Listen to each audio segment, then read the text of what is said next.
একটা গাছকে বড় করতে গেলে যেমন জল, আলো, বাতাস, মাটি ইত্যাদির প্রয়োজন হয়, ঠিক তেমন করে একটি সম্পর্ককে টিকিয়ে রাখার জন্য ভালোবাসা, একে অন্যের প্রতি ভরসা আর বিশ্বাসের প্রয়োজন হয়।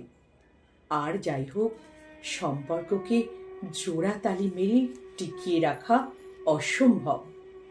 কারণ যেখানে একে অন্যের প্রতি বিশ্বাস নেই, একে অন্যের প্রতি শ্রদ্ধা নেই, এমন সম্পর্ক কখনোই মধুর হয় না।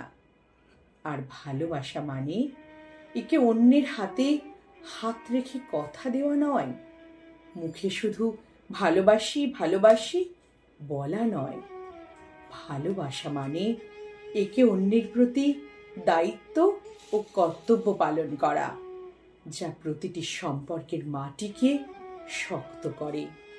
আর এই সব কিছু যে সম্পর্কে অবর্তমান, সেসব জায়গায় নিজেকে বেঁধে রাখার থেকে দূরে সরিয়ে নিয়ে আসা অনেক ভালো।